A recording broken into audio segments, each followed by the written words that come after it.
আমি একজন ইমানদার রিকশাওয়ালাকে চোখ দিয়ে দেখছি, যার বাড়ি কিনা লালমনিরহাটে। আল্লাহু আকবার। আমার চোখে দেখা বানোয়াট কোনো কথা নাই, আমি আমার চোখ দিয়ে দেখছি। এটা কিভাবে আপনাকে অবিশ্বাস করাবো বলেন? আমি চোখ দিয়ে আমি দেখেছি। তখন ঢাকায় সবেমাত্র মোহাম্মদপুরে আমি নতুন খেদমতে ঢুকছি। পাশের মসজিদে শুনলাম রমজান মাসে খতমে তারাবির ইন্টারভিউ শুরু হয়ে গেছে। তো আমাকে বলা হইল, ভাই আপনি একটু আসেন, যেহেতু আপনিও হাফেজ মানুষ, তারাবি আপনিও পড়ান, হাফেজের ইন্টারভিউ হাফেজ নিতে পারে। আমি গিয়ে দেখলাম অনেক মাওলানারা বসা, রহমানিয়ার মাদ্রাসার মুহাদ্দিস বসা, আরো পাশের এক মাদ্রাসার মুহাদ্দিস সব বসা, অনেক স্থানীয় গণ্যমান্য ব্যক্তিরা তারা ওখানে বসে আছে। আমিও সেখানে বসে বললাম, হাতে কাগজ কলম ধরায় দেওয়া হয়, এক একজন বাহির থেকে হাফেজ ভিতরে ঢুকে তেলাওয়াত করে, তেলাওয়াত শুনি, তেলাওয়াতের মান শুনি, কণ্ঠের আওয়াজ শুনি, প্রশ্ন করি, উত্তর দিতে পারে, কেউ আবার পারে না। যার কণ্ঠ যত সুন্দর, যার তাসবিহ যত সুন্দর, যার আওয়াজ যত সুন্দর, তার নাম্বার বেশি দেওয়া হয়। এরকম প্রায় কয়েকজন সন্তানের ইন্টারভিউ নেওয়া হইল। লিস্টের দিকে তাকায় দেখলাম প্রায় 82 থেকে 83 জন ছাত্রের ইন্টারভিউ নেওয়া হয়েছে। সেই দিনটা ছিল বৃহস্পতিবার দিন। আগামীকাল শুক্রবার, কালকে জুমার পরে ঘোষণা দেওয়া হবে কোন 2 জন হাফেজ খতমে তারাবি পড়াবে। বিশাল বড় মসজিদ, অনেক বড় মসজিদ। কোন মায়ের সন্তান এই মসজিদে তারাবি পড়াবে? হাজার হাজার মুসল্লি পিছনে দাঁড়ায়া তাদের কণ্ঠে আল্লাহর কোরআনের তেলাওয়াত শুনবে। আল্লাহু আকবার। ওখানে তো আর 2 নম্বরই চলে না, টাকা দিয়ে তো আর 9-6 করা চলে না। জুমার নামাজের পরে আমরা বসে আছি, গরমের দিন, দিন অনেক বড়, আসর হইতে সময় লাগে 2 ঘন্টা। তো বসে বসে আমরা কাগজ কলমে মিলাইতেছি কোন হাফেজ কত নাম্বার পেয়েছে। এটা মিলানোর সময় পিছনে টের পাইতেছি কি যেন হইতেছে, একটু আওয়াজ হইতেছে বারান্দায়, দরওয়াজার সামনে।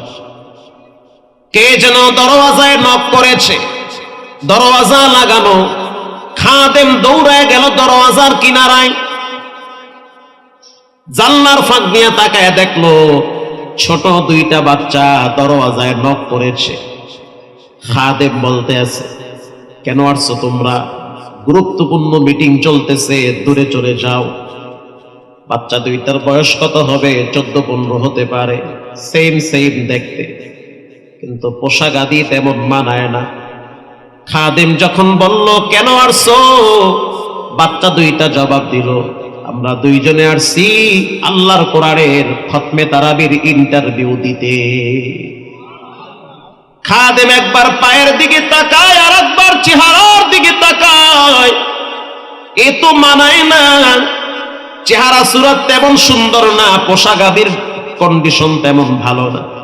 খাদেম বলে, আমি পায়ের দিকে তাকায় দেখলাম ওদের স্যান্ডেলের ফিতাও ছিঁড়া, আর একজনের পায়ে তো জুতাই আমি দেখি নাই। বুঝতে পারলাম একেবারে নিম্ন ঘরের সন্তান, একেবারে হতদরিদ্র ঘরের সন্তান। খাদেম বলল, আজকে হবে না, চলে যাও। ইন্দিনিন টাইমে মসজিদের ভিতরে মুহাদ্দিস সাহেবের নজর পড়ছে বারান্দার দিকে। এই খাদেম, ওখানে কেন আওয়াজ হচ্ছে? খাদেম বলতেছে, হুজুর কিছুই না। কয় না, কি যেন হইতেছে। আস্তে করে খাদেম দৌড়ায় আইসা মুহাদ্দিস সাহেবের কানে কানে বলতেছে, হুজুর বাহিরে 2টা বাচ্চা দাঁড়ায় আছে, দরওয়াজায় নক করতেছে, ওরা নাকি তারাবির ইন্টারভিউ দিতে আসছে। মুহাদ্দিস সাহেব বলতে আছে, এটা কোনো গতানুগতিক ইন্টারভিউ না, এটা আল্লাহর কোরআনের তেলাওয়াত শোনা হয়। যেহেতু ওই বাচ্চা 2টা দাবি করছে কোরআনের হাফেজ, ওদের সম্মানার্থে হলেও কোরআনের মর্যাদায় ওদেরকে ভিতরে ঢুকায়া দাও, ওদেরকে আসতে দাও ভিতরে, যেহেতু ওরা হাফেজ, ওদের একটা সম্মান আছে। এবার ওই বাচ্চা 2টাকে বলা হইল, ভালো করে পাও ধুয়ে ভিতরে আসো। 2 জনে যখন ভিতরে আসলো, পুরা ইন্টারভিউ বোর্ড আমরা তাকায়া দেখলাম লঙ্গির মাথা এক পাশ দিয়ে নিচে, আর এক পাশ দিয়ে উপরে। জামা মনে হয় ইস্তারি না করতে করতে পিছন থেকে রবারের মতো উপরে উঠে গেছে, একেবারেই হত দরিদ্র। ইমাম সাহেব প্রশ্ন করলো, তোমরা দুইজন কেন আসছো আজকে? কালকে তো ইন্টারভিউ হয়ে গেছে। এখন যেটা ছোট ওটা একটু চালাক বেশি। ও বলল, হুজুর গতকালকে আসতাম, কিন্তু গতকালকে আমাদের পকেটে কোনো টাকা ছিল না। আমরা যে ভাড়া দিয়ে আসব সেই টাকাটা বাবাই দিতে পারে নাই, কারণ বাবাই ঢাকা শহরের অলিতে গলিতে রিক্সা চালায়। রিক্সা চালায়া 2-3টা ভাই বোন কষ্ট করে সংসার চালায়। বাবার সামর্থ্য নাই যে আমাদেরকে কিছু টাকা দিয়া ভাড়া দিয়া এখানে পাঠায়া দিবে। আমরা চিন্তা করলাম আজকে গিয়া দেখি ইন্টারভিউ আছে না শেষ হয়ে গেছে। তাইসা দেখলাম ইন্টারভিউ নাকি শেষ হয়ে গেছে। এই জন্য শেষ সময় চাইতেছি আপনাদের সাথে একটু দেখা করে যাব। আসে ইমাম সাহেব বলতে আছে, বুঝতে পারছি এই দুইটাই তাহলে কোরআনের হাফেজ। তাহলে একটা কাজ করো, ইন্টারভিউ তো হয়ে গেছে, একটু তেলাওয়াতটা শোনায় যাও, তেলাওয়াতটা শুনি কেমন তোমাদের পড়া। যেটা সবার ছোট সে বলতে আছে, আমরা মন মতো পড়লে তো আপনারা নিবেন না, তার চেয়ে আপনারা প্রশ্ন করেন, আমরা জবাব দিব। এটা শোনার পরে আমার হাত পা ঠান্ডা হয়ে গেছে। বেটায় বলে কি, এরকম হাফেজ আমার জীবনে আমি কোনোদিন দেখি নাই।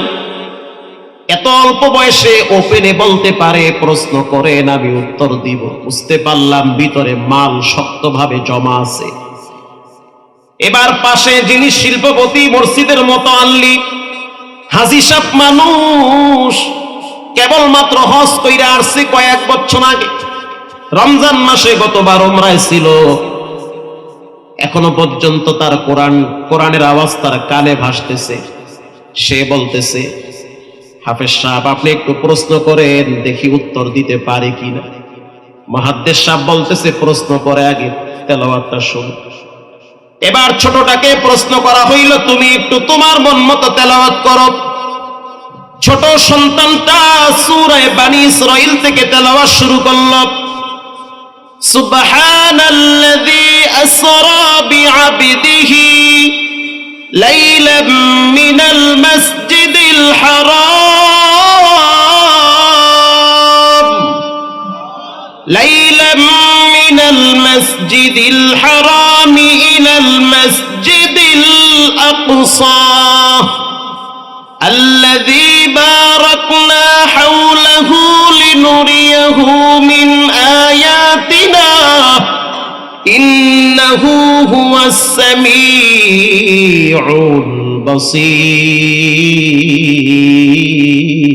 البصير। ওদের কণ্ঠ তো চমৎকার কণ্ঠ। সূরা বানী ইসরাঈল যখন তেলাওয়াত করলো, বিশ্বাস করেন আমি তাকায় দেখলাম সবাই কিম কন্তব্য বিমূঢ় হয়ে গেল, কোনো আওয়াজ নাই, সাউন্ড নাই। মসজিদের মতো আল্লির চোখের দিকে তাকায় দেখলাম চোখের পানিগুলা অশ্রুর মতো বেয়ে বেয়ে পড়তেছে। ইমাম সাহেব প্রশ্ন করলো, স্যার আপনি কাঁদেন কেন?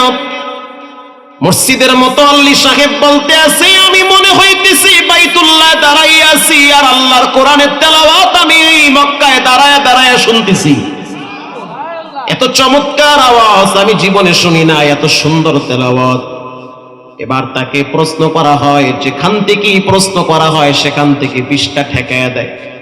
গভীর চিন্তা করে দেখলাম অন্য অন্য ছাত্ররা সর্বোচ্চ নাম্বার যদি পায় 80, এদেরকে দেওয়া উচিত 120। সর্বসম্মতিক্রমে মসজিদ কমিটি সিদ্ধান্ত নিল যে এবছর এই দুইটা সন্তানকে খতমে তারাবির জন্য নিয়োগ দেওয়া হইল। মসজিদের যিনি মোতাওয়াল্লি তিনি টাকা বের করে ইমাম সাহেবকে বলল, এদের ড্রেস চেঞ্জ করেন, আজকের ভিতরে জামা বানাইতে দেন, এদেরকে গোসল করান, উত্তম পোশাকের ব্যবস্থা করে আতর লাগায় দেন। এরা গরিব মানুষের সন্তান, টাকা পয়সা না থাকার কারণে ভালো পোশাক বানাইতে পারে নাই। কিছুদিন পরে তারাবি শুরু হয়ে গেল, খতমে তারাবির আবেশ শুরু হয়ে গেল। হাজার হাজার মুসল্লি পঙ্গপালের মতো এই মসজিদে ছুটেছে। এমনও দেখছি হিন্দু মহিলারা পর্যন্ত পানি আনতে গিয়ে মসজিদের পিছনে দাঁড়ায় দাঁড়ায় কোরআনের তেলাওয়াত শুনেছে। এমনও পুলিশ দেখছি রাস্তার উপরে যায় নামাজ বিছাইয়া নামাজে দাঁড়ায়া দাঁড়ায়া কোরআন তেলাওয়াত শুনতো। আমি এমনও মুসল্লির চোখের পানি দেখছি হাউমাউ করে কেঁদে দিয়ে বলতো, এমন দুইটা সন্তান যদি আমার থাকতো জীবনটা ধন্য হয়ে যেত। 17ই রমজান বদর দিবস, 17ই রমজান, দুইটা সন্তান রমজান মাসে খতম তারাবি পড়াইতেছে। 17ই রমজানে তারাবি শেষ হয়ে গেল। তারাবির পরে অনেক মুসল্লিরা মুসাফা করে, সাক্ষাৎ করে, দেখা করে। হাজার হাজার মুসল্লিদের ভিড়, একটু দেখতে চায় কাদের কণ্ঠে পিছনে দাঁড়ায় দাঁড়ায় কোরআন শুনছি। নামাজ শেষ হওয়ার পর একেবারেই পিছনের কাতারে একজন মুরব্বী নিজের কপালটা ওয়ালের সাথে ঠেকায় দিয়া অজরে কাঁদতেছে। পাশে একটা গামছা দিয়া চোখের পানি মুছতেছে। পিছন থেকে কিছু মুসল্লি বলতে আছে, আপনার কি হয়েছে, কেন কাঁদেন? বলে, আমার কিছুই হয় নাই, মনের কষ্টে কাঁদি। আবার কিছু মানুষ বলতেছে, মুরব্বী টাকা পয়সা লাগলে বলেন, আমরা উঠায়া দিয়ে দিব, কি হয়েছে আপনার? ইন দি মিন টাইমে ওই বাচ্চা দুইটার, ছোট বাচ্চাটার নজর পড়ছে ওই মুরব্বীর দিকে। সামনে থেকে দৌড়ায়া পিছনে আইসা বলতে আছে, এই লোকটা আমার আব্বা, কেউ কিছুই বলবেন না। ঢাকা শহরের অলিতে গলিতে মাস্ক লাগায়া রিক্সা চালায়। প্রিয় ভাইরা, আবার রিক্সা চালায়া চালায়া দুইটা সন্তানরে হাফেজ বানাইছে। ইমাম সাহেব মসজিদের কমিটি নিয়ে গেল তারই উপরে, এতদিন কেন আপনি আসেন নাই? সে বলতেছে, মানুষ যদি বলে রিক্সাওয়ালার পোলা, হয়তো আমার ছেলেদের মন ছোট হয়ে যাবে, এজন্য আমি আসি নাই। মানুষ যেন বলতে না পারে রিক্সাওয়ালার পোলা। আমি পিছনে দাঁড়ায় দাঁড়ায় সন্তানের কণ্ঠে তেলাওয়াত শুনি, দিলে আবার শান্তি পাই। কিন্তু সামনে ঈদের দিন আসতেছে, এমনও হবে ঈদের দিন এই বাচ্চাগুলা নিয়ে তো আমার দেশে যেতে হবে। ওদের মা ভটভটি অ্যাক্সিডেন্টে কবরের বাসিন্দা হয়ে গেছে। প্রতি ঈদের সময় বাচ্চাগুলারে দেখি কবরের কিনারায় দাঁড়াইয়া চোখের পানি ছেড়ে কান্দে, আর বলে, আজকে যদি মায়ে থাকতো একটু হইল তো সন্তানের জন্য দোয়া করত। রাসূল বলেছেন, আল জান্নাতু তাহতা আকদাবিল উম্মাহাত, মায়ের পায়ের নিচে সন্তানের জন্য আল্লাহ পাক জান্নাত রেখেছে। সেই মা তো কবরে চলে গেছে, এদেরকে ঈদের সময় আমি কি দিয়ে বুঝ দিব? এবার ইমাম সাহেব বলল, মুরব্বী শুনে নেন, সন্তান যদি কোরআন তেলাওয়াত করে এটার নেকি মায়ের আমলনামায় রব্বুল আলামিন পৌঁছায়া দেয়। এজন্য সন্তানগুলারে কোরআন শিক্ষা দেন, কোরআনের তালিম দেন। মেয়েকে আল্লিমুনি বানাতাকুম সূরাতুন নূর, সূরা নূর মেয়েদেরকে শিক্ষা দেন। বাচ্চাদেরকে আলিফ বা তা তা শিক্ষা দেন। ছেলেকে ডাক্তার বানান, ডক্টর বানান, ইঞ্জিনিয়ার বানান, অসুবিধা নাই, কিন্তু কোরআন শিক্ষা দিতে হবে। আল্লাহ পাক বলেন, ওয়া ইযা তুলিয়াত আলাইহিম আয়াতুহু যাদাতুহুম ঈমানান ওয়া আলা রাব্বিহিম ইয়াতাওয়াক্কালুন। যখন মানুষ কোরআন তেলাওয়াত করে তখন তাদের ঈমান বেড়ে যায়। আল্লাহু আকবার বলেন, তাদের ঈমান বেড়ে যায়। কেমন বাড়ে? আল্লাহ বলেন, ওয়া আলা রাব্বিহিম ইয়াতাওয়াক্কালুন। ঈমান বাড়তে বাড়তে এমন একটা জায়গায় পৌঁছে যায় তখন তারা তাওয়াক্কুল, ভরসা করে একজনের উপরে, তিনি হলেন কে? এজন্য মুরব্বী বাবারা ছেলের হক আদায় কইরেন, আর যারা যুবক আছেন মা বাবার হক আদায় কইরেন। এমন আচরণ কইরেন না যে মায়ে গোপনে আপনার জন্য আল্লাহর কাছে অভিশাপ দেয়। এমন ব্যবহার কইরেন না যে বাবায় রাত্রিবেলা আপনার কষ্ট পাইয়া বাবায় কাঁদতে কাঁদতে বিছানায় শুইয়া পড়ে। জীবনে কোনোদিন মা বাবার সাথে খারাপ ব্যবহার করবেন না, কপাল পুড়ে যাবে। এক সময় পায়ের নিচে মাটি পাবেন না, ফ্যামিলির থেকে বঞ্চিত হবেন। ইজ্জতের রেজেক আল্লাহ দান করবে না, পদে পদে বেইজ্জতি করবে। মুরব্বী যারা আছেন, গার্জিয়ান যারা আছেন, ছেলে মেয়েদেরকে কোরআন শিক্ষা দেন। আল্লাহ বলেন, 1 নম্বরে ঈমান, 2 নম্বরে হলো আল্লাহর ভয়, 3 নম্বরে কোরআন, 4 নম্বরে আল্লাযীনা ইউকিমুনাস সালাহ, নামাজ কায়েম করা, 5 নম্বরে ওয়া মিম্মা রাযাকনাহুম ইউনফিকুন, আল্লাহর রাস্তায় দান করা, আল্লাহ পাক বলেন উলাইকা হুমুল মুমিনুনা হাক্কা, তারা হলো হকের উপরে মজবুত। লাহুম দারাজাতুন ইনদা রাব্বিহিম ওয়া মাগফিরাতুন ওয়া রিজকুন কারীম। আল্লাহ বলেন তাদের পিছনের সব গুনাহ আমি আল্লাহ মাফ করে দিব। আর জোরে বলেন সুবহানাল্লাহ। সব গুনাহ মাফ। শুধু তাই না, তাদের সম্মান আমি আল্লাহ বাড়ায় দিব, তাদেরকে আমি আল্লাহ রিজিক দান করব। যুবক ভাইরা আমার, হাতে ধরে বলি জীবনে নামাজ ছাড়া যাবে না। যার জীবনে নামাজ নাই তার জীবনে কিছুই নাই। কত যুবককে দেখছি হাসি মুখে হুন্ডা নিয়ে বের হয়েছে, রাস্তার ঢালে রক্তাক্ত চেহারা নিয়ে পড়ে আছে। এমন কোন রাত নাই, দিন নাই যেই রাতে দিনে মানুষ মারা যায় না। দলের হিসাব করে, নেতা নেত্রীর হিসাব করে, নিজের হিসাব আগে মিলান। নিজে কতটুকু আমল করেছেন, আল্লাহর কাছে কতটুকু প্রিয় হয়েছে। মাঝে মাঝে ঘরের দরজা লাগাইয়া চোখের পানি ছেড়ে কাঁদবেন আর বলবেন আল্লাহু হাজিরিন আল্লাহু নাজিরিন আল্লাহু মাঈন। আয় আল্লাহ, আমার জীবনের হায়াত তো শেষ হয়ে যাচ্ছে, আমি হয়তো খুব দ্রুত আপনার সাথে সাক্ষাৎ করব। এই মাহফিল থেকে প্রতিটা মানুষ তওবা করে নেন, জীবনে কোনোদিন নামাজ ছাড়বো না, হারাম খাবো না, মা বাবার সাথে বেয়াদবি করব না, আলেমদের সাথে দুর্ব্যবহার করব না, স্ত্রীর সাথে খারাপ ব্যবহার করব না, সন্তানদের মনে কষ্ট দিব না। দিলটা যদি নরম থাকে, জীবনের শেষ তওবা মনে করে দুইটা হাত আল্লাহকে দেখায়া দাও, নারায়ে তাকবীর। এরকম 3 পণ্ডিত পদ্মা নদী পাড়ি দিবে। 3 জনই পদ্মা নদী পাড়ি দিতেছে। নদীর পানি জোয়ার শুরু হয়ে গেছে, ওপার যাবে, কিন্তু যতই চেষ্টা করে পারে না, নৌকা খালি ঠেইলা পিছনে লয়ে যায়। এরকম হয় না মাঝে মাঝে? একেবারে ঠেইলা ওইদিকে লয়ে গেছে। সন্ধ্যা ঘনিয়ে আসছে, মাগরিবের আজান চলতেছে, কিন্তু এখনো পর্যন্ত নদীর কুল কিনারা পায় না।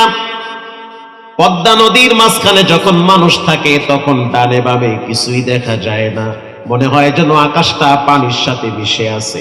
আল্লাহু আকবার। মনে হয় আকাশ আর পানি একাকার হয়ে গেছে নদীর মাঝখানে।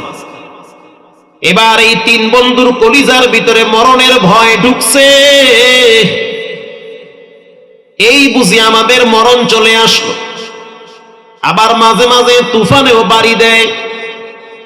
সন্ধ্যা ঘনিয়ে আসছে, কি উপায়? জীবনে আর কোনোদিন হয়তো বাড়ি ঘরের চেহারা দেখা হবে না। 3 জনে পরামর্শ করলো, জীবনে তো ভালো করে শুক্রবার ছাড়া নামাজই পড়ি না, শুক্র আলী মুসল্লি। এখন যেহেতু মরণ সময় হয়ে গেছে, তার সে এক কাজ করি, 3 জনই মাগরিবের নামাজটা পইরা মরি। কারণ রাইত হয়ে গেলে তো আর কেউ আমাকে দেখবো না, আমরা চিল্লাইলেও শুনবে না, ডানে বামে কোনো টলার নৌকা দেখা যায় না। যেমনে তুফানে বাড়ি মারতেছে, মনে হয় একটু পরে 3 মাসের বেডে আমরা চলে যাব। এটা ভয় আছে না নাই? 3 জনই নামাজ পড়ি, কহ পড়ো। 3 জনের ভিতরে একজন আছে বিশাল পণ্ডিত। কিছু পণ্ডিত আছে, এরা সব জায়গায় পণ্ডিতি করে, মাদ্রাসায় টেহা দেয় না, মসজিদেও দেয় না, ওয়াজেও দেয় না, 4 দোকানে বইয়া খালি হিসাব চায়। কথা কন না কা? খালি হিসাব চায়। এরকম পণ্ডিত বহুত আছে। এবার 3 জনে সিদ্ধান্ত নিল যে মাগরিবের নামাজ পড়ব। কে ইমামতি করবে? কয় যেইটা বেশি ফটর ফটর করে হেটারে সামনে দে। আছে না কিছু ফটর ফটর বাড়ি, সামনে দে, এটা ঘাড়াই। আল্লাহু আকবার। সূরা ফাতিহা স্টার্ট দিল। একেবারে যখন শেষে চলে আসছে, ইহদিনাস সিরাতাল মুস্তাকিম সিরাতাল্লাযীনা আন'আমতা আলাইহিম গায়রিল মাগদুবি আলাইহিম ওয়ালাদ-দাল্লিন।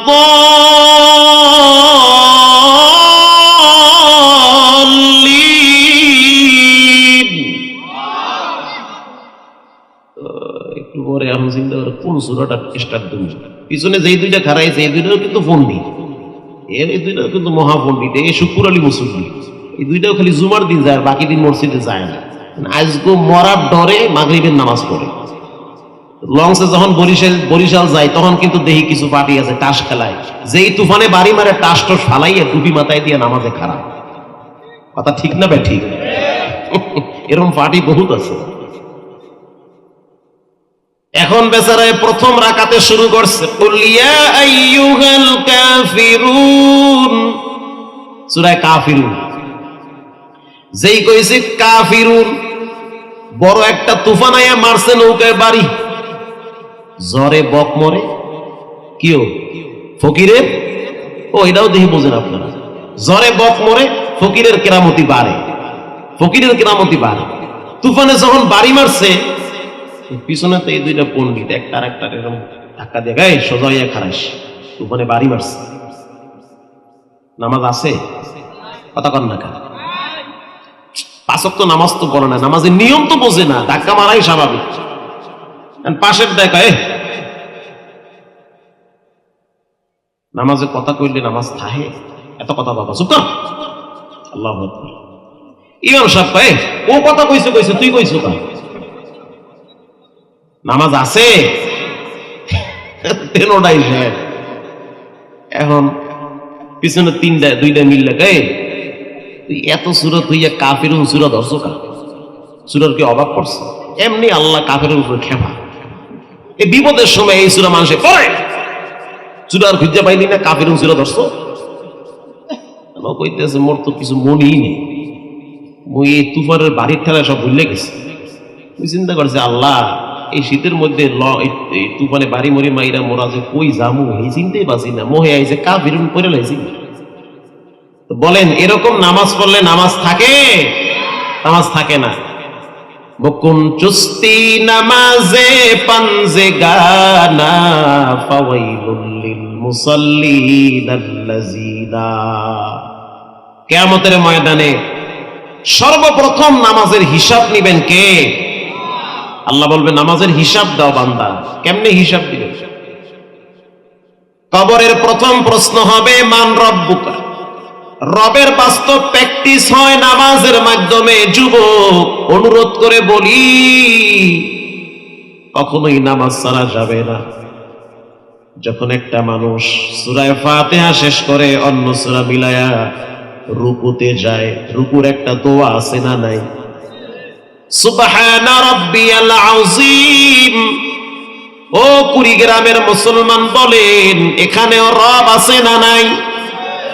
রব্বিয়াল আযীম। আল্লাহ কেমনে কেমনে মিলাই দিচ্ছে, মানে প্র্যাকটিস করাইতেছে যে বান্দা জায়গা মতো গেলে তো ধরা খাবি, ধরা খাওয়ার আগে এখানে সোজা।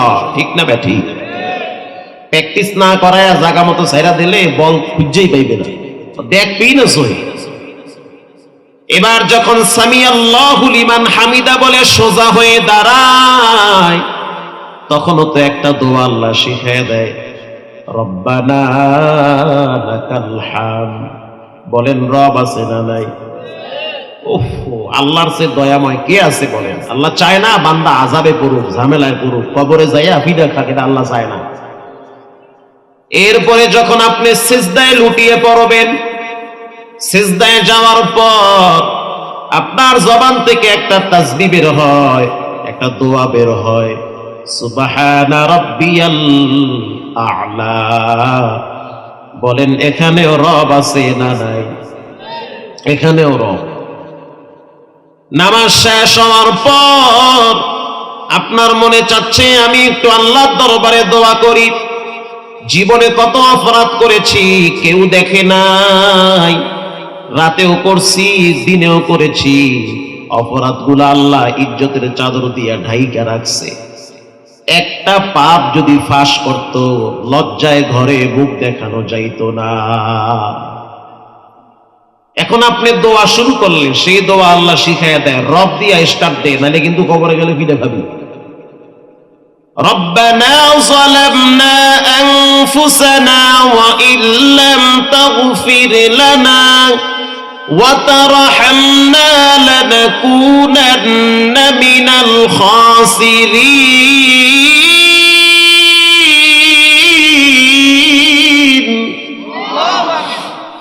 ربنا ظلمنا।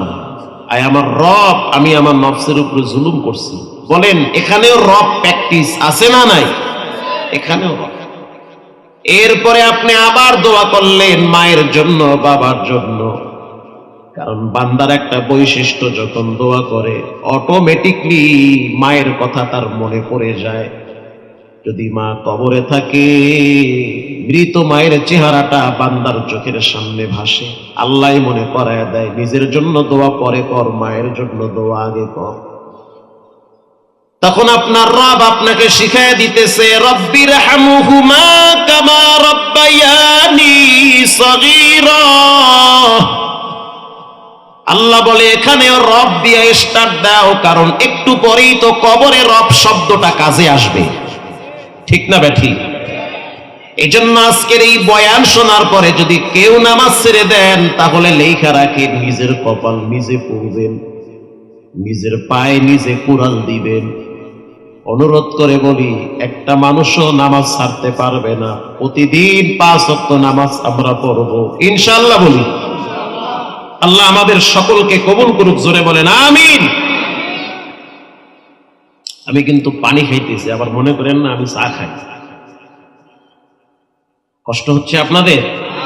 কথা একটু ঠান্ডা মাথায় বলি, আস্তে আস্তে বলি, একটু সময় নিয়ে বলি, যেহেতু আমি এইটা দৌড় মারলি যাইতে পারবো না, নদী আছে তো ঝামেলা। এই জন্য চিন্তা করলাম হাত পর যেহেতু ঠান্ডা হয়ে গেছে, আমি আস্তে আস্তে ওয়াজ করবো। আর যেহেতু খিচুড়ি আছে মাশাআল্লাহ, তো কাম সারছে। বয়ান করবো 3 ঘন্টা। এই 3 ঘন্টার মধ্যে যেই কয়জন থাকবে এই কয়জন লইয়া দোয়া কইরা খিচুড়ি খাইয়া এরপর যাবো ইনশাআল্লাহ। কারণ যেহেনে যাই হেনে আমার একটা বয়ান একটু লম্বা করুন, আপনি শর্টকাটে ছাইড়া দেন তাড়াতাড়ি। আমার প্যারা থাকে, আজকে যেহেতু আইয়াই পড়ছি, যাইতে আর পারুম না, তো চিন্তা করলাম আজকে ঠেহাই তুমি যা করে আল্লাহ ইনশাআল্লাহ। বলেন আরো জোরে বলেন। রে ভাইরা, রাগ করতেছেন আপনারা? মন খারাপ করিয়েন। দুনিয়াটা একটা ঝামেলার জায়গা। গতকালকে একজনে ফোন দিল, হুজুর দোয়া করেন, আমার বউ 6 বাচ্চা ফালাইয়া গেছে। কই গেছে? কবরে। না, আর এক বেটার লাগে গেছে। কি করবো? হের লাগে কি দোয়াটা করবো?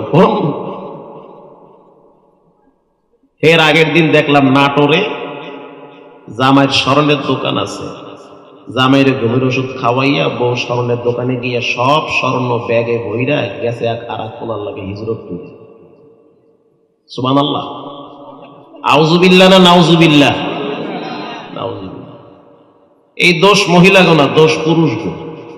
কারণ পুরুষ মহিলাদেরকে কন্ট্রোলে নিতে পারে না। বিয়ে করার সময় মহিলাকে আপনি যাচাই বাছাই করবেন, মেয়েটা নামাজ পড়ে কিনা, কোরআন পড়ে কিনা, মেয়েটা ইসলাম মানে কিনা, মেয়ের মা বাবা ঠিক আছে কিনা, ঘরের মাতবাড়ি মেয়ের মায়ে করে না মেয়ের বাপে করে। যদি মনে করেন মায়ে করে, ধারে কাছে যাইয়েন না। কারণ মেয়ে শিখতেছে যে ঘরের মাতবাড়ি আমার মায়, বাপে জিহিজলা। কথা কর না কা? ওই মেয়ে আপনার ঘরে আইসা প্রথমেই বলবে যেহেনে যা আছে সব হিসাব আগে আমারে বুঝাইয়া দাও। আর যদি দেখেন যে ঘরের মাতবাড়ি পুরুষ করে, একটা ধমক দিলে ঘরের মহিলারা ঠান্ডা থাকে, ওই ঘর থেকে মেয়ে নিবেন, মেয়ে নিয়ে শান্তি পাবেন। যুবক ভাইয়েরা বিয়ে করার আগে স্পষ্ট জানিয়ে দিবেন, এখন না হয় তোমার দাড়ি নাই, এক সময় তো দাড়ি রাখবে। বলবা যে আমি দাড়ি রাখবো, নামাজ পড়বো, কোরআন পড়বো, ইসলাম মানবো, তোমাকে পর্দায় থাকা লাগবে। চাচতো ভাই, মামাতো ভাই, ফুফাতো ভাই, খালাতো ভাই, দুলা ভাই, হুগুর বুগুর এই সমস্ত চুদুর বুদুর চলবে না। কথা ঠিক না ব্যাঠিক? আস্তাগফিরুল্লাহ, আল্লাহ মাফ করুক। বলে দিবেন আপনি। যাই না হই না যে মেয়ে বলবে রাজি, গ্রহণ করেন। যে মেয়ে বলবে না, তোমার দাড়ি, টুপি, নামাজ কালাম এই সমস্ত এত কাহিনী ভাল লাগে না, এরপরও যদি এই মেয়েরে বিয়ে করেন, বিয়ে করার পরে কয়দিন পরে কইবে তোমারেও ভাল লাগে না। যেই মেয়ে আপনার আদর্শ দেখে, আখলাক দেখে আপনার ঘরে আসবে, তাকেই গ্রহণ করবেন। যেই মেয়ে আপনার আদর্শ মানতে চায় না, তার কাছ থেকে 100 মাইল দূরে থাকেন। এই চরের সব যুবকরা যদি বলে যে আমরা দাড়ি রাখছি, আমরা দাড়ি রেখে দিব, মেয়েদের বিবাহ বসতে হইলে দাড়িওয়ালা ছেলেদের কাছেই বিয়ে বসতে হবে। বিশ্বাস করেন, হয়তো বিয়ে বসবে, না হয় ঢাকা গিয়া গার্মেন্টসে কাজ কাম কইরা জীবন চালাইবে। কথা ঠিক না বেঠিক? প্রিয় ভাইরা আমার, আমি আপনাদের সামনে সূরা আনফাল থেকে একটি আয়াত তেলাওয়াত করেছি। আগের যুগে মা বোনরাও কোরআন তেলাওয়াত করত। প্রতিটা ঘরের পিছন থেকে প্রতিদিন কোরআনের আওয়াজ কানে ভেসে আসত। আর এখন ঝগড়ার আওয়াজ কানে আসে। জি বাংলা, কিরণমালা মহিলাদের ঘর ধ্বংস করে দিয়েছে। আগের যুগে মায়ের পেটে বাচ্চা আসলে ঘরে আড়াল হয়ে যেত, আর এখন মায়ের পেটে বাচ্চা আসলে ফেসবুকে সুবহানাল্লাহ ছাইরা দেয়। কথা ঠিক না? যারা দেখে হেরা কয় ঠিক কথা হুজুর, ঠিক কথাই। মায়েদের পেটে বাচ্চা আসলে ঘরে আড়াল হইতো। আহারে, বদ নজরওয়ালা যদি আমার পেটের দিকে যায়, পোলা না জানি উল্টা পাল্টা হয়। এই জন্য ঘরে আড়াল হইতো, কোরআন শরীফ পড়তো, নামাজ পড়তো, আল্লাহর কাছে কান্নাকাটি করতো, তওবা করতো, নীরব হয়ে যেত, কমপক্ষে কয়েক মাস সেফ থাকে। আর এখন পেটে বাচ্চা আসার আগেই নাম রাখছে তুফান। তো পোলায় দুনিয়াতে আওয়ার পরে হুজুরের দ্বারা লয়ে গেছে, হুজুর আমার পোলার লাগে একটু দোয়া করেন। পোলার নাম কি? পোলার নাম হয়েছে তুফান। হুজুরে করছে কি, জোতা থইয়া মারছে দৌড়। হুজুর যান কা, দোয়াও কইরা যান, হাদিয়াও নিয়ে যান। তোর হাদিয়ার গুল্লি মারি, এই তুফানে আমার ঘর ভাঙছে 7 বার। তুফান টুফান রাখা যাবে না, শরীয়তের যেটা সঠিক নাম সেটাই রাখতে হবে, ইনশাআল্লাহ বলেন। বিখ্যাত মুহাদ্দিস ইবনুল মুবারক রাহমাতুল্লাহি আলাইহি হজের কাজ সম্পূর্ণ করার পরে খানায়ে কাবা বাইতুল্লাহর পাশে তিনি শুয়ে আছেন। ইবনুল মুবারক এত বড় একজন মুহাদ্দিস, যার নাম শোনে নাই এমন কোন আলেম পৃথিবীতে পাওয়া যাবে না। হজের কাজ সম্পূর্ণ করার পর তাকায় দেখলো এক ব্যক্তি চাদর মুড়ো দিয়ে হাতিমে কাবার পাশে সোজা হয়ে শুয়ে আছে।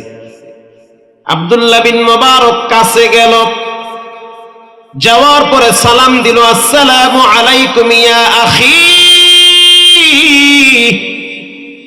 সালাম দেওয়ার সাথে সাথে ভিতর থেকে মহিলার কণ্ঠের আওয়াজ আসলো, সালামু কাওলাম মির রাব্বির রহিম। আল্লাহু আকবার। আব্দুল্লাহ বিন মুবারক বুঝতে পারল, যাকে আমি সালাম দিছি এ তো কোনো পুরুষ না, এ হলো একজন বৃদ্ধ মহিলা। এবার আব্দুল্লাহ বিন মুবারক প্রশ্ন করল, বুড়িমা, সবাই তো হজ করে বাড়ির দিকে চলে যাচ্ছে, আপনি কেন এখানে শুয়ে আছেন? মহিলা বলতেছে, মান ইউদ্লিলিল্লাহু ফাহুয়াল মুহতাদ ওয়া মান ইউদ্লিল ফালান তাজিদ লাহু ওয়ালিয়্যাম মুরশিদা। আল্লাহ যদি কাউকে রাস্তা হারায় দেয়, পৃথিবীর কেউ রাস্তা কারো কার্য্য হয়ে গেলেন।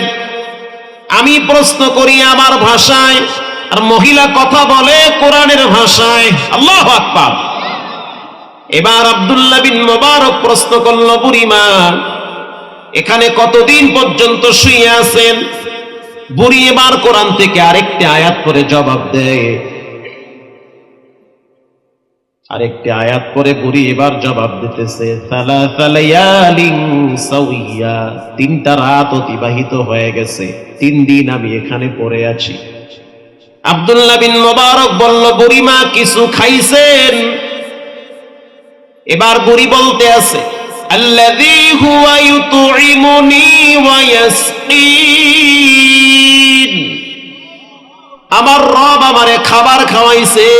খাবারের মালিক দুনিয়ার কেউ না, রিজিকের মালিক কে? আল্লাহ আমারে খাওয়াইছে। আব্দুল্লাহ বিন মুবারক বলল, বুড়িমা, আমার ব্যাগের ভিতরে শুকনা রুটি আছে, খেজুর আছে, জমজমের পানি আছে, একটু খান। আপনার মতো একজন মা আমার ঘরে আছে। আমি আমার মাকে বড় ভালোবাসি। মায়ের হক কোনোদিন আদায় করা যায় না। সন্তানের শরীরের চামড়া দিয়ে যদি মায়ের পায়ের জুতা বানায় দেওয়া হয়, তারপরেও মায়ের 1 ফোঁটা দুধের ঋণ আদায় হবে না। আপনার মতো একজন মা আমার ঘরে আছে। আপনার কথা শুনে আমার মায়া লাগছে। আপনি রাস্তা হারাইছেন, 3 দিন পর্যন্ত এখানে পড়ে আছেন, আপনি আমার মা হন, আমার ব্যাগে খাবার আছে, একটু দয়া করে খান। মহিলা এবার বলতে আছে, সুম্মা আতিম্মুস সিয়ামা ইলাল লাইল, তোমাদের রোজাকে তোমরা রাত্র পর্যন্ত করো, সন্ধ্যা পর্যন্ত করো। মুহাদ্দিস সাহেব, তুমি আমারে খাওয়ার জন্য যতই বলো, আমি তো রোজা রাখছি। সুবহানাল্লাহ বলেন। আমি তো রোজা রাখছি, খালি খাইলে হবে না, মাঝে মাঝে রোজাও রাখতে হয়। রোজা রাখছি, আমি খাবো না। আব্দুল্লাহ বিন মুবারক বলল, নফল রোজা ভাঙ্গা জায়েজ, আবার সফরের হালতে আছে, ভেঙে ফেলেন, সমস্যা নাই। বুড়ি এবার বলতে আছে, ওয়া আন তাসুমু খায়রুল লাকুম ইন কুনতুম তা'লামুন। আল্লাহু আকবারের আওয়াজটা আরো জোরে বলেন, আল্লাহু আকবার। যদি তোমরা নফল রোজা রাখো, তাহলে আল্লাহ তাআলা তোমাদের জন্য কল্যাণের দরওয়াজা খুলে দিবে। বিপদে পড়ছেন, একটা রোজা রাখেন। মুসিবতে পড়ছেন, একটা রোজা রাখেন। মাওলানা মামুনুল হক সাহেব হাফিজাহুল্লাহ, মুফতি আমির হামজা ভাই, এরপরে আরো অনেক বড় বড় আলেমদেরকে যখন জেলখানায় রাখা হয়েছিল, রিমান্ডে কষ্ট দেওয়া হয়েছিল, এদেশের অনেক মুসলমানরা রোজা রেখেছিল, তাদের মুক্তির জন্য রোজা রেখেছে। রোজাটা হলো আল্লাহর রাগকে ঠান্ডা করার অন্যতম একটি ইবাদত। সুবহানাল্লাহ বলেন। রোজা রাখতে হয়। নফল রোজা আমি ভাঙতে চাই না। মুহাদ্দিস সাহেব, তুমি আমারে খাওয়ার জন্য চাপ দিও না। আব্দুল্লাহ বিন মুবারক আশ্চর্য হয়ে গেল, এত বড় মুহাদ্দিস আব্দুল্লাহ বিন মুবারক, অথচ মহিলাকে প্রশ্ন করে সে প্রত্যেকটা কথা কোরআনের আয়াত দিয়ে দিয়ে উত্তর দেয়। সুবহানাল্লাহ বলেন। এবার আব্দুল্লাহ বিন মুবারক বলল, বুড়িমা, আপনার বাড়ি কোথায়? কোথা থেকে আপনি হজ করতে আসছেন? বাড়ি ঘরের ঠিকানা তো আপনার কাছ থেকে জানলাম না। এবার মহিলা কোরআন থেকে আরেকটি আয়াত তেলাওয়াত করল, সুবহানাল্লাযী আসরা বিআবদিহি লাইলাম মিনাল মাসজিদিল হারাম লাইলাম মিনাল মাসজিদিল হারাম ইলাল মাসজিদিল আকসা الذي باركنا حوله لنريه من آياتنا إنه هو السميع البصير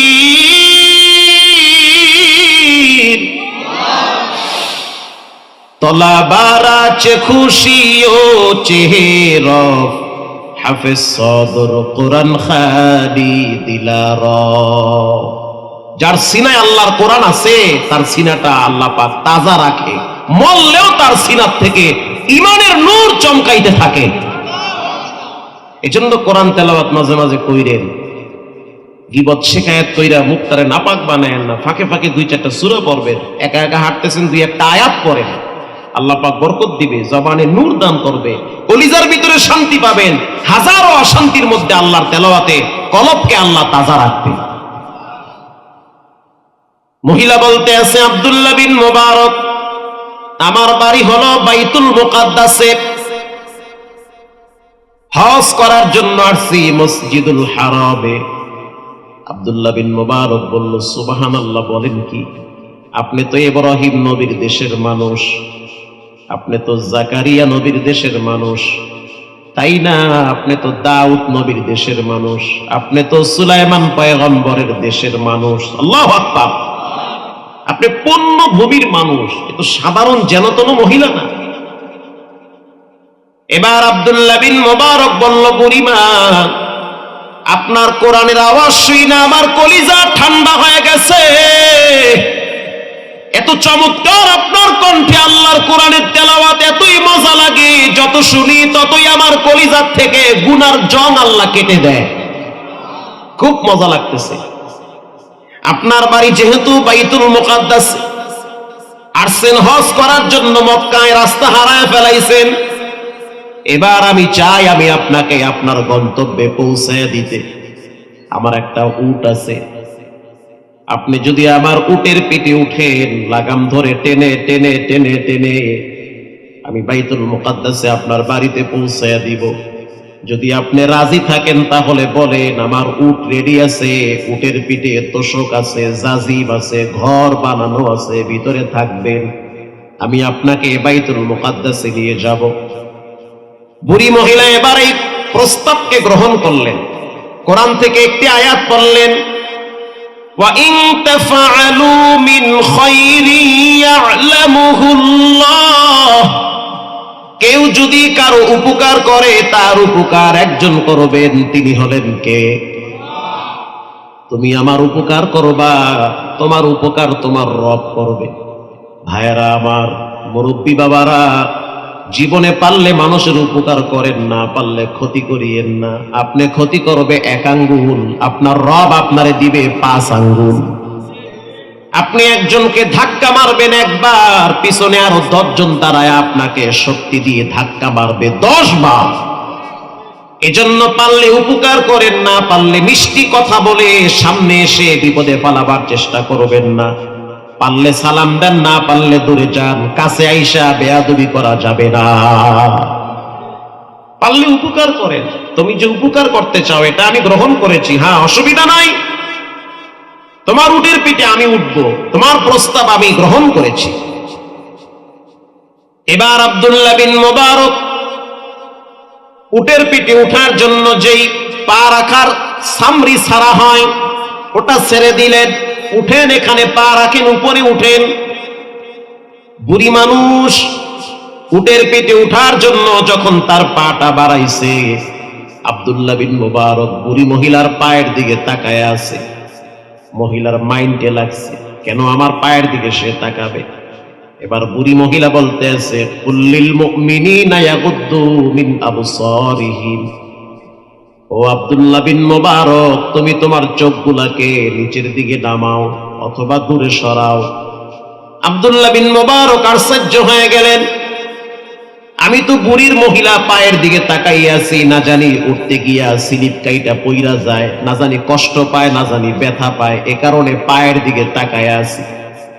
কিন্তু মহিলার আত্মমর্যাদায় লাগছে, বুড়ি হইতে পারি, তারপরও কেন গায়রে মাহরাম একজন পুরুষ আমার পায়ের দিকে তাকাবে? আল্লাহু আকবার। মৌলভী সাহেব চোখ সরান, কেন আমার পায়ের দিকে তাকাবে? আব্দুল্লাহ বিন মুবারক বললেন, ঠিক আছে মা, উঠেন। এবার বুড়ি মহিলা যখন উটের পিঠে উঠল, লাগাম ধরে টেনে টেনে কয়েকদিন পর্যন্ত নিয়ে গেল বাইতুল মুকাদ্দাসে। নেওয়ার পরে আব্দুল্লাহ বিন মুবারক প্রশ্ন করল, বুড়িমা, আপনার ছেলে সন্তান আছে কিনা একটু বলেন। মহিলা এবার কোরআন থেকে বলতেছে, কষ্ট হয় আপনাদের? আল মালু ওয়াল বানুনা যিনাতুল হায়াতিদ দুনিয়া ওয়াল বাকিয়াতুস সালিহাত, সন্তান সম্পদ এগুলা দেওয়ার মালিক কে? আল্লাহ আমাকে সন্তান দিয়েছে রে মুবারক, আল্লাহর দেওয়া নিয়ামত আল্লাহ আমারে বঞ্চিত করে নাই। সন্তানের দিকে বাবায় যখন তাকায়, বাবার সারাদিনের ক্লান্ত পরিশ্রম ভুলে যায়। আমি মা, আল্লাহ আমাকে সন্তান দিয়েছেন। আব্দুল্লাহ বিন মুবারক বলল, বুড়িমা, আপনার সন্তানগুলার নাম কি বলেন? আল্লাহু আকবার। নাম কি বলেন? কারণ নামের ভিতরেও তো উল্টো পাল্টা আছে। এবার বুড়ি মহিলা বলতে আছে, ইয়া যাকারিয়া ইয নাদা রাব্বাহু, আমার প্রথম সন্তানের নাম হলো যাকারিয়া। ইয়া ইয়াহইয়া খুযিল কিতাবা বিকুওয়াহ, ইয়া ইয়াহইয়া খুযিল কিতাবা বিকুওয়াহ। দ্বিতীয় সন্তানের নাম হলো ইয়াহইয়া। আল্লাহু আকবার বলেন। ওয়া কাল্লামাল্লাহু মূসা তাকলিমা, 3 নম্বর সন্তানের নাম হলো মুসা। ওয়াত্তাখাযাল্লাহু ইব্রাহিমা খলিলা, 4 নম্বর সন্তানের নাম হলো ইব্রাহিম খলিল। এই 4টা সন্তানের নাম নবীদের নামের সাথে মহিলা মিলায়া রাখছে। আরো জোরে বলেন। সন্তানের ভালো নাম রাখতে হয়। এই কথা বলতে গিয়ে একটা ছোট্ট ঘটনা মনে পড়ে গেছে, বলবো আমি? খারাপ লাগবে? ঘটনাটা আসছে মুস্কি হাসিতে। কে লিখেছেন? লিখেছেন হাকিমুল উম্মত মুজাদ্দিদুল মিল্লাত শাহ আশরাফ আলী থানভী রাহিমাহুল্লাহু তাআলা নব্বারাল্লাহু মারকাদাহু। তিনি লিখেছেন, গতকালকে আপনারা মিডিয়ায় দেখছেন যে একই নাম হওয়ার কারণে একজনে প্রায় 40 বছর জেল খাটছে। একই নামের কারণে অনেক সময় যে আকাম করে সে বাচ্চা যায়, যে করে না সে ধরা খায়। একই নাম, আমার নাম, বাপের নাম, আপনার নাম, আমার নাম, আমার বাপের নাম, আপনার বাপের নাম একই একই মিলে গেছে, জমে টানতে আছে। এরকম হয়ে যায়। একজন মুরব্বী মানুষ 80 বছর বয়স আল্লাহর কাছে দোয়া করে, আল্লাহ আপনি আমার একটা সন্তান দান করেন। বয়স কত? 80 বছর। লজ্জা পাওয়ার কোনো কারণ নাই। পুরুষের যৌবন আল্লাহ মৃত্যু পর্যন্ত ঠিক রাখে। পুরুষের যৌবন মৃত্যু পর্যন্ত আল্লাহ স্ট্রং রাখে। এজন্য কোনো মুরব্বীরা যদি বিয়ে শাদী করতে চায়, আপনাদের উচিত সবাই মিলে তারা বিয়ে করায় দেওয়া। কিও নাউজুবিল্লাহ কইলেন না, আউজুবিল্লাহ কইলেন না, কি কইলেন? আমি তো কিছুই বুঝলাম না। আমি কি খারাপ বলছি নাকি? আকাম করলে তো এই সময় কম করতেই পারে, বয়স হয়ে গেছে, একটু করুক, সমস্যা কি? বিয়ের কথা কইলেই তো অনেকে রাগ করেন। কেন রাগ করবে না? যার স্ত্রী মারা গেছে অথবা স্ত্রী প্যারালাইজ হয়ে বিছানায় পড়ে গেছে, এই বুড়া মানুষটার কি উপায় হবে তখন? কেন তার কষ্ট বুঝেন না? আপনিও তো একসময় বুড়া হবেন। যৌবনকালে বউ লাগে এক কাজে, বৃদ্ধ বয়সে বউ লাগে অনেক কাজে। মরহুম আল্লামা দেলোয়ার হোসেন সাইদি রাহিমাহুল্লাহু তাআলা তার বয়ান শুনেন, ঈমান তাজা হয়ে যাবে। তাকে জেলখানার ভিতরে বিষ প্রয়োগ করে হত্যা করা হয়েছে। যারা হত্যা করেছে এক চান্দকেও ছেড়ে দেওয়া হবে না। প্রত্যেকের বিচার বাংলার জমিনে হবে।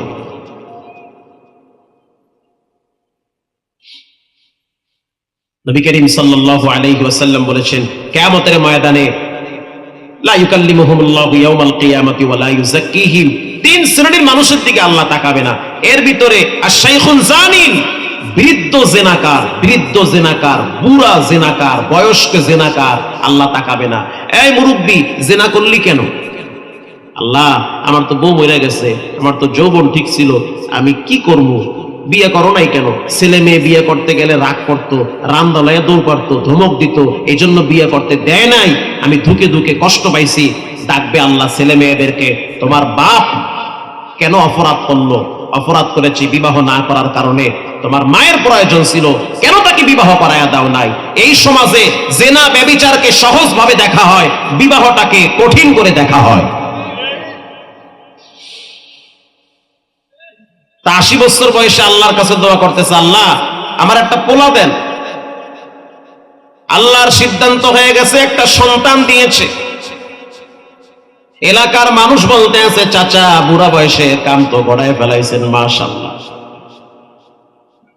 নাম রাখছেন কি? চাচায় কয় এমন একটা নাম রাখবো যেই নাম বাংলাদেশের কারো নামই নাই।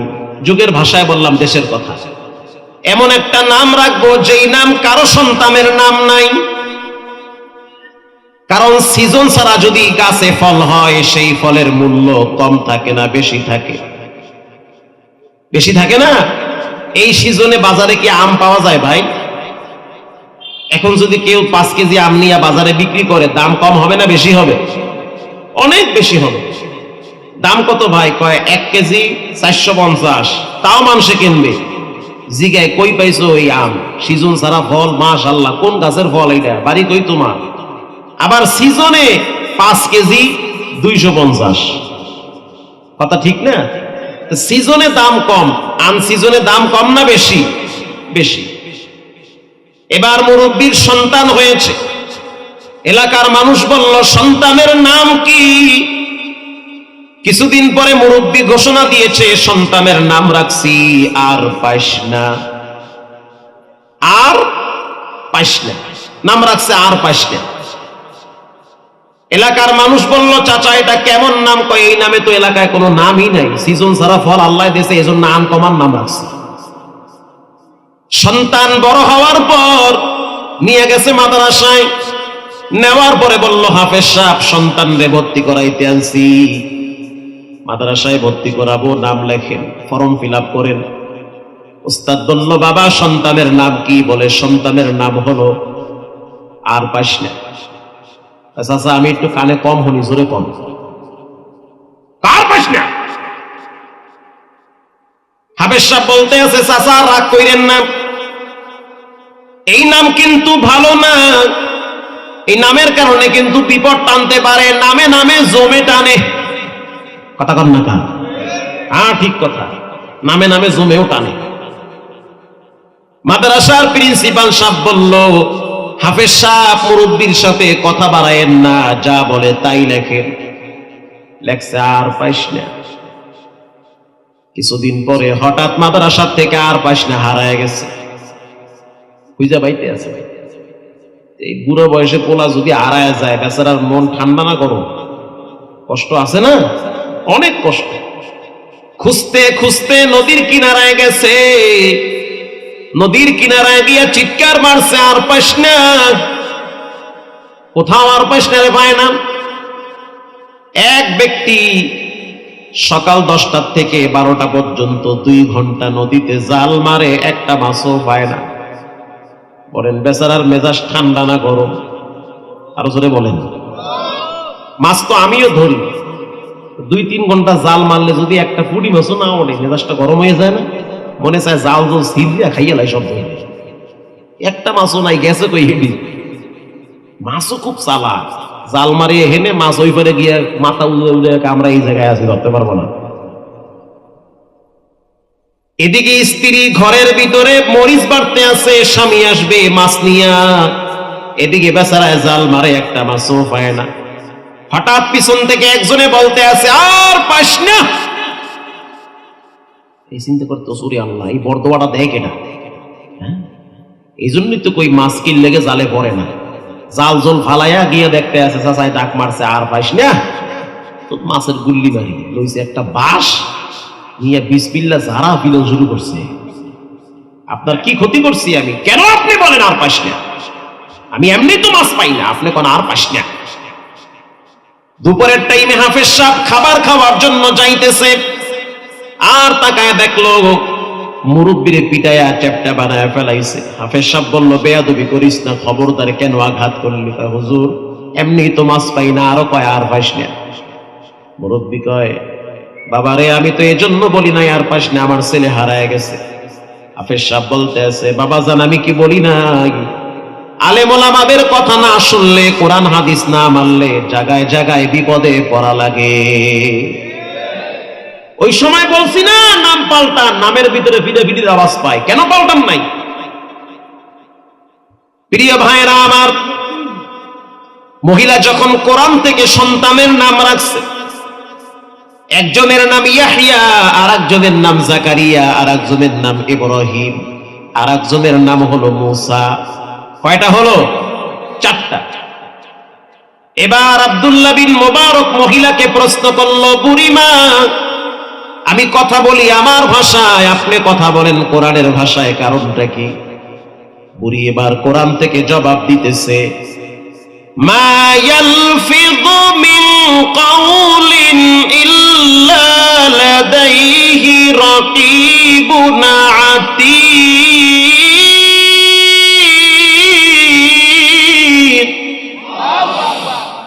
জিহ্বা লড়াইয়া যেই কথাটাই বলো সেই কথাটা রেকর্ড করেন কে? এজন্য জিহ্বাটারে কন্ট্রোলে রাখবেন।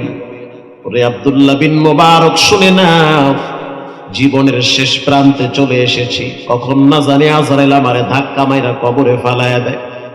সিদ্ধান্ত নিছি প্রত্যেকটা কথা আমি কোরআন থেকে বলবো, গুনাহ তো হবেই না, প্রতিটা হরফের বিনিময়ে 10টা নেকি আমলনামায় জমা হয়ে যাবে।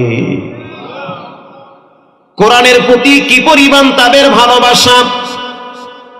এই কোরআনুল কারীমে সূরা আনফালে রব্বুল আলামিন বলেন যার ভিতরে 5টা গুণ থাকবে রব্বুল আলামিন তার জন্য জান্নাতের গেট খুলে দিবে। আরো জোরে বলেন। এক নম্বরে ইন্নামাল মুমিনুনা আল্লাযীনা ইযা যুকিরাল্লাহ, যার ভিতরে ঈমান থাকবে। ঈমানের তিনটা ব্যাখ্যা।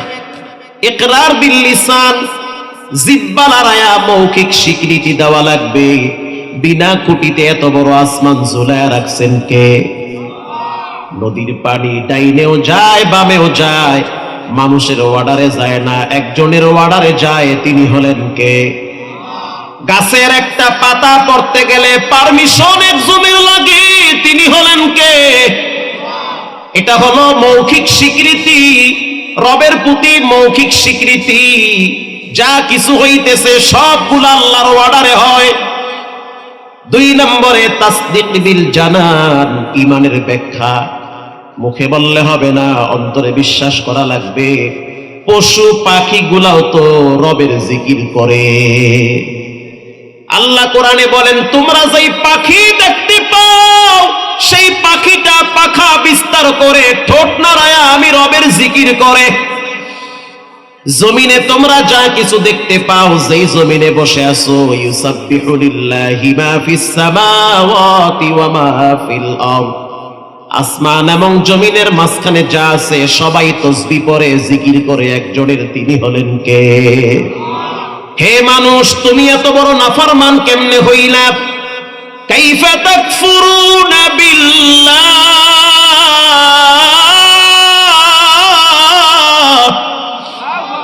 কিভাবে তোমরা আল্লাহর প্রতি অকৃতজ্ঞ হও? তোমরা ছিলা মৃত, আবার তোমাদেরকে জীবন দেওয়া হয়েছে। এমন একটা দিন আসবে আবার তোমাদেরকে মাটির সাথে মিশিয়ে দিবে, আবার এই মাটির থেকে কিয়ামতের ময়দানে বিষের মতো উলঙ্গ অবস্থায় দাঁড় করায় রাখবেন কে? সারাদিন 24 ঘন্টা স্ত্রী সন্তান দল ক্ষমতা নেতাদেরকে সময় দেন, কেন এত বড় নাফরমান হইলেন? 1.5 ঘন্টা আল্লাহরে সময় দিতে কেন মনে চায় না? নামাজের জন্য 1.5 ঘন্টা সময় দিতে তাতেও তো আপনাদের কষ্ট হয়।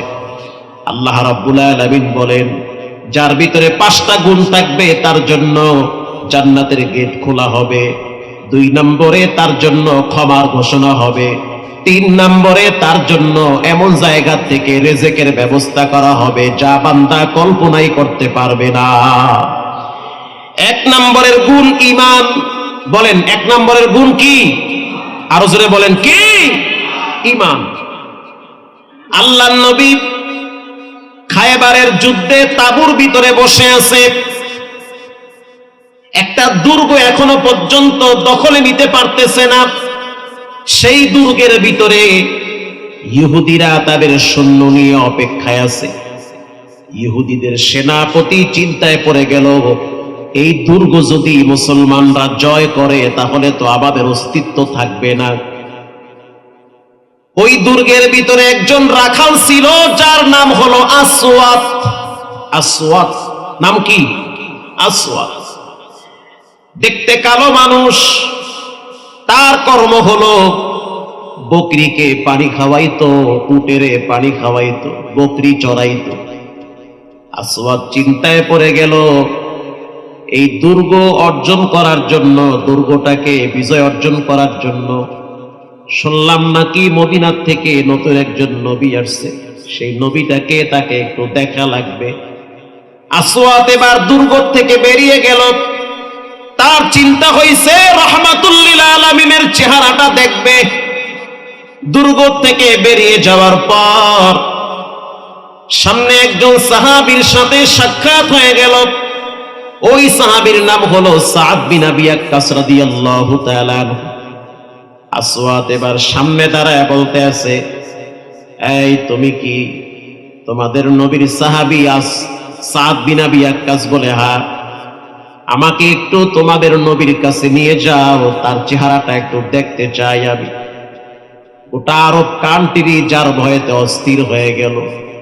আবার বেঈমানেরা দেখি গোপনে গোপনে তার প্রশংসা করে, তার মতো ভালো মানুষ নাকি মদিনায় আর কেউ না, একটু দেখতে চাই তাকে।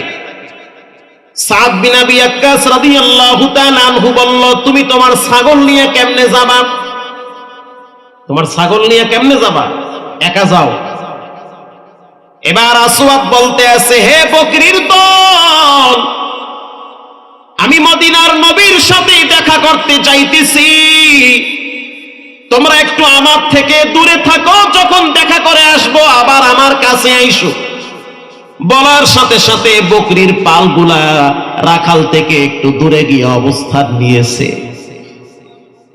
আসওয়াদ রাদিয়াল্লাহু তাআলা আনহু রাসূলুল্লাহর কামরার ভিতরে ঢোকার আগে একজন সাহাবীর নাম হলো মুআজ ইবনে জাবাল, তাকে বলল, আমি ভিতরে ঢুকতে চাই, শ্রেষ্ঠ নবীকে দেখতে চাই, তোমাদের নবীকে দেখার জন্য আসছি। আল্লাহর নবী ভিতর থেকে শোনার পরে বলতে আছে, পর্দা সরায়া দাও, ভিতরে আসতে দাও, সে আমাকে দেখবে, আমিও তাকে দেখব। বলার সাথে সাথে আসওয়াদ খুশি হয়েছে। আসওয়াদ কেবলমাত্র পর্দা ফাঁক কইরা ভিতরে ঢুকছে। আসওয়াদ বলে, ভিতরে ঢুইকা দেখতেছি পূর্ণিমার চাঁদ উদিত হয়েছে, এত সুন্দর আমি জীবনে দেখি নাই। এবার আসওয়াদকে দেখার সাথে সাথে রাহমাতুল লিল আলামিন বলল, তুমি না দুর্গের ভিতরে থাকবা, তুমি এখানে কেন আসছো? বলো কি জন্য তুমি আমার কাছে আসলা? আসওয়াদ বলতে আছে, প্রথমে আমি আপনার পরিচয় জানতে চাই, আপনার আব্বার নামটাকে একটু বলেন। রাখাল মানুষ তো আওবা বোঝে না। আল্লাহর নবী হেসে দিয়ে বলল, আমার আব্বার নাম আব্দুল্লাহ, মায়ের নাম হলো আমেনা, আমার দাদার নাম আব্দুল মুত্তালিব, মায়ের চাচার নাম হলো আবু তালেব, হামজা, আব্বাস। বলার সাথে সাথে আসওয়াদ বলতে আছে, আচ্ছা বলেন তো দেখি, আপনি কেন এখানে আসছেন? দুর্গ জয় করার জন্য? রাসূলুল্লাহ বলতে আছে, আসওয়াদ, আমি চাই দুর্গের ভিতরেও যেন কালেমার আওয়াজ পৌঁছে যায়, মনে হয় তোমার শরীর থেকে মেশক আম্বরের ঘেরান আসবে। আসওয়াদ বলতে আছে, তাহলে আমি হাতটা বাড়ায় দিলাম, আর দেরি করতে চাই না, কারণ আমি রাখাল, সমাজে কোনো আমার মর্যাদা নাই, মানুষ আমারে রাখাল বলে দূরে সরায়া দেয়। আমি এখন কালেমা পড়লাম, ওপেনে চিৎকার মেরে আওয়াজ দিয়ে পড়ল, লা ইলাহা ইল্লাল্লাহু মুহাম্মাদুর রাসূলুল্লাহ। মুহাম্মাদ में दो हमदो खुदा बस, खुदा हमदो मुहम्मद मुस्तफा बस। কালেমা পড়ে মুসলমান হয়ে গেছে। মুসলমান হওয়ার পরে আল্লাহর রাসূল এবার আসওয়াদের সাথে মুসাফা করলো, বুকে জড়ায়া ধরলো, কপালে চুমো দিল। ও নবী বলেন, এখন আমার কাজ কি? আমার কাজটা কি? রাসূল বলল, তোমার কাজ যা আছে হবে, তুমি কেন কাঁদতেছো বলো? তোমার চোখে রাসূল তো বায়া বায়া পড়তেছে। আসওয়াদ বলতে আছে, ইয়া নবী আল্লাহ, আমি রাখাল মানুষ, জীবনে কেউ আমারে বুকের সাথে নেয় নাই, আজকে প্রথম আমি ইসলামের নবীকে দেখছি, আমার বুকের সাথে লাগাইয়া কপালে চুমা দিয়েছি, আমার ভিতরে এই পরিমাণ শান্তি পাইতেছি যা কোনোদিন প্রত্যাশা করি নাই, তাই আমার রব আমার জীবনে রেখে দিয়েছে। আমি এতটাই আনন্দিত, জন্মের পরে আমি আমার মাকে হারাইছি, আব্বারে হারাইছি, ইহুদি বেঈমানরা আমারে গোলাম হিসেবে খাটায়, একটা টাকাও দেয় না। আমি একটা রাখাল, মানুষের বাড়ি কাজ করি, মানুষের বাড়ির ছাগলগুলা পাহাড়ে চড়াই, কিন্তু আপনি আমাকে যেই ভালোবাসা দিয়েছেন, এখন আমি যেখানেই নাক লাগাই সেখান থেকে দেখি নবীর শরীরের ঘেরান বের হয়। আসওয়াদ বলতে আছে, হুজুর বলেন আমার এখন কাজটা কি? রাসূল বলল, তোমার প্রথম কাজ হলো তুমি এখন জিহাদের ময়দানে ঝাঁপিয়ে পড়ো। আসওয়াদ রাদিয়াল্লাহু তাআলা আনহু যুদ্ধের ময়দানে বীর বিক্রমের সহিত ঝাঁপিয়ে পড়ল। যুদ্ধ শেষ হয়ে গেল। আল্লাহর নবী বলল, তাকায় দেখো আমার কলিজার টুকরা আসওয়াদ কোথায় পড়ে আছে, যে কিনে একটু আগে মুসলমান হয়েছে, এখনো নামাজ পড়তে পারে নাই, রোজাও রাখার সুযোগ পায় নাই, বিবাহ করতে পারে নাই।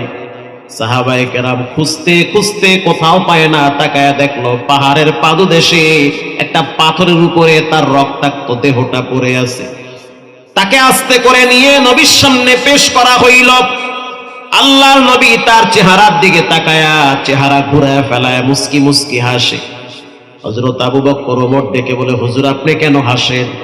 আল্লাহর রাসূল বলতে আছে, আমি তাকাইয়া দেখতেছি আসওয়াদকে জান্নাতের পানি দ্বারা হুরেরা গোসল করাইতেছে। এখন তাকে বিনা গোসলে দাফন দেওয়া হবে। আসওয়াদ রাদিয়াল্লাহু তাআলা আনহু জীবনে নামাজ পড়ার সুযোগ পায় নাই, জীবনে রোজা রাখার সুযোগ পায় নাই, শুধুমাত্র ঈমান কবুল করেছে। প্রিয় কুড়িগ্রাম ভাইরা, কুড়িগ্রামবাসীরা শুনে নেন, আল্লাহর প্রতি পূর্ণ আস্থা এবং বিশ্বাস রাখেন। আমার বাঁচায় রাখার মালিক, মেরে দেওয়ার মালিক একজন, তিনি হলেন কে?